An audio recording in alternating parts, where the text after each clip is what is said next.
नाम में आप पार्लियामेंट है मगर इंतखाबात नहीं होते। तमाम कानूनी मामलात में भी उनके हाथ में आप जब मुशीर होते हैं, दुकान में आके कहते हैं हुजूर वाला आप हुक्म करें तो ऐसे करते हैं, तो वो कहते हैं कि जाओ कर दो ऐसा, ठीक है।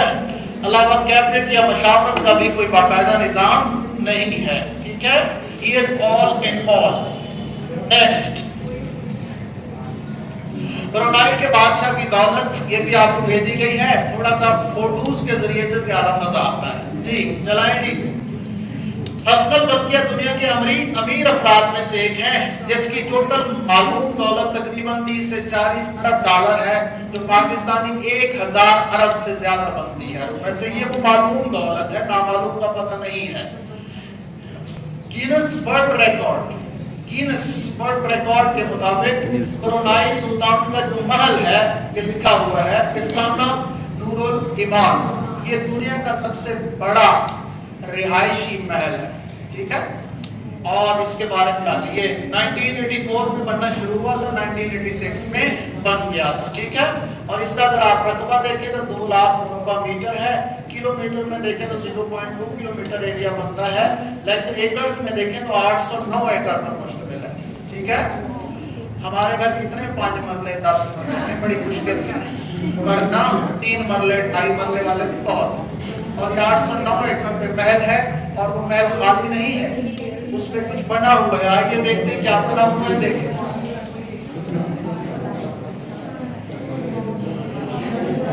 जनाब वाला 17 मंजिला महल है, 1788 कमरे हैं, 257 बाथरूम है। एक बंदे के लिए नहीं, मतलब क्या करेगा इतने बात। अच्छा, 5000 लोगों की गुंजाइश वाला एक बड़ा हॉल है, और 5 स्विमिंग पूल्स हैं, सैकड़ों गाड़ियां खड़ी करने के लिए 100 एकड़ पर मुश्तमिल नेट गैराज है, ठीक है। महल को रोशन करने के लिए तकरीबन 51,000 कीमती बल्ब लगाए गए हैं। ये महल 1984 में $1.5 अरब से बनाया गया था, $1.5 अरब से बनाया गया था, ठीक है। कितना बनता है? तकरीबन 415 अरब रुपए का, ठीक है। और 1 अरब रुपया इतना है कि अगर आपकी उम्र 70 साल हो और आप रोजा उठाएं, फिर भी आपकी 3 नस्लें खाएंगी, ठीक है। तो बहरहाल ये है। अच्छा जी, 1788 रूम, 257 बाथरूम और 51,000 लाइट बल्ब हैं। ये जनाब ब्रुनाई का बादशाह है जी। नेक्स्ट, सुल्तान के पास हजारों महंगी गाड़ियां जिनमें सोने की बनी हुई एक रोल्स रॉयस भी है।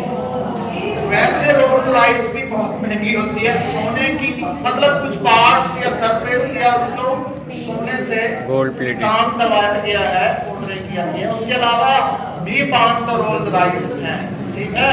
और उसके अलावा गाड़ियों की तमाम की कीमत $4 अरब है। उसके अलावा जाती जहाज है जिसमें सोने की तह लगी हुई है।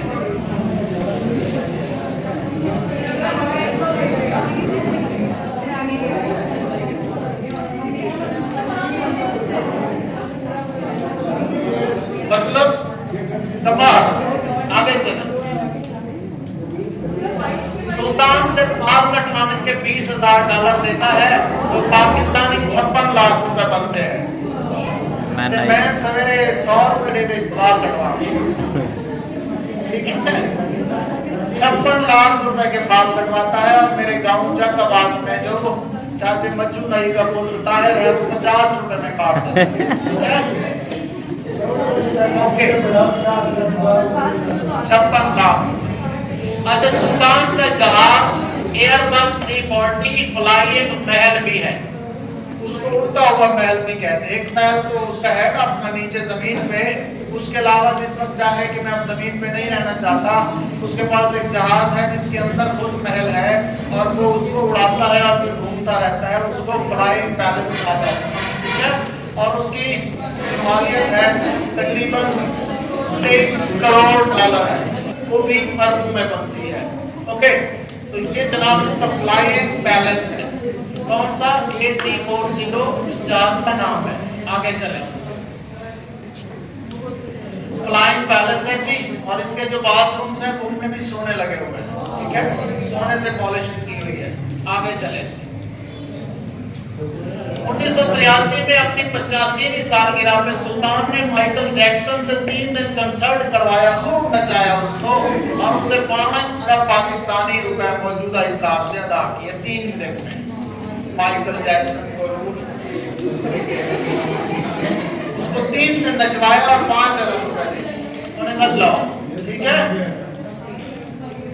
ओके।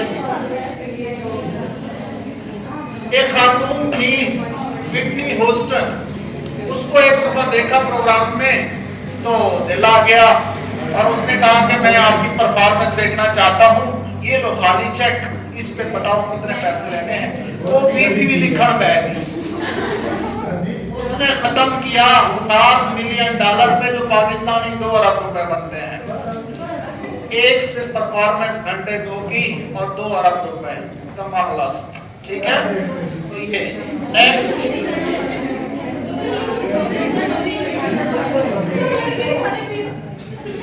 वो देखने वाली नहीं है, देख की बात होती है।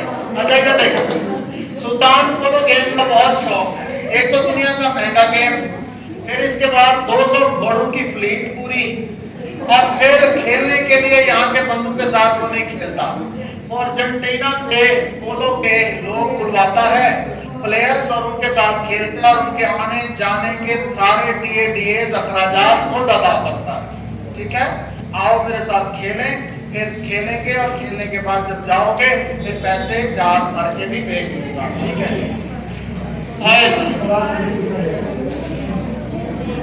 अब बात से ज्यादा नेक्स्ट, सुल्तान को दिल से अजीज भाई प्रिंस जाफरी सबसे ज्यादा पैसा खर्च करने वाले इंसानों में से एक है, ठीक है। उसने 10 साल तक इतने डॉलर से इनके 200 करोड़ रुपए पाकिस्तानी रोजाना खर्च करता था, और वो रियासत के पैसों से खर्च करता रहा। जब अवाम को पता चला तो अवाम ने सख्त रिएक्शन दिया, हालांकि वहां पे बादशाह था, कोई 4 बंदे इकट्ठे होकर प्रोटेस्ट भी नहीं कर सकते, लेकिन जब बादशाह ने देखा कि अवाम में थोड़ी सी हलचल हो रही है, उसने कहा कि ये मेरा तख्त ही ना उड़ा दें। उसने कहा अपने भाई को और अवाम में जिस तरह शाबाशी करता है कि हम ये कमीशन बनाएंगे और ये ऐसे ऐसे कर देंगे, ठीक है। अच्छा, तो उसने बहरहाल 15 अरब डॉलर जो है ना अपने भाई से, पूरी अवाम से कहा कि मैं वापस दे रहा हूँ, और 15 अरब डॉलर उसने अपने भाई से वापस लिए। भाई ने कैसे वापस किए? अपने 5000 जमीनें प्लाट थी वो बेचे, 2500 कारें बेची, 9 छोटे जहाज बेचे, और 5 रेसिंग कश्तियां बेची, और अपना कर्ज अदा किया, ठीक है। आप जरा सोचें, ये सारा कुछ भी कमाल के लोग हैं। अच्छा जी, मतलब हाथ धोते बेजमीरी। आगे चले, रोनाइट के कानूनी का राज क्या है? इतने पैसे आगे कहां से? तो 1929 में तेल निकला था, तेल के कुदरती जराये पर्याप्त हुए थे, और फिर थोड़ा सा है, आबादी भी कम है, इर्द गिर्द समंदर में भी तेल ड्रिलिंग बहुत करता है, अपने मुल्क में भी तेल ही तेल है, और इर्द गिर्द सबको तेल बेचता है, ठीक है। आगे चले,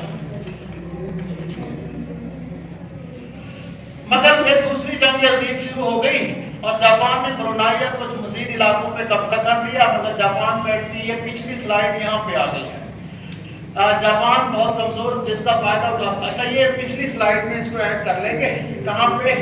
जहाँ पे जापान ने कब्जा कर लिया था दरमियान में, जापान पे फिर एटमी हमले हो गए और जापान कमजोर पड़ गया। अब इनको ब्रुनाई ने फायदा उठाया और इसने कहा कि आप इनको भगाते हैं। कैसे भगाए? हमारे पास कुछ है नहीं। इन्होंने ऑस्ट्रेलिया से कहा कि हमें कोई फौजी दे, हमने यहाँ से अपने बंदे भगाने हैं जिन्होंने हम पे कब्जा किया हुआ है, ठीक है। तो 30,000 फौजी मंगवा के उन्होंने जापानीज को भगा दिया, ठीक है। ये कुछ बताना था, ये कुछ पीछे बताना था, कहीं स्लाइड कोई आगे आ गई है, ओके। अच्छा जी, ये आखिरी स्लाइड ये है, ये ब्रुनाई के।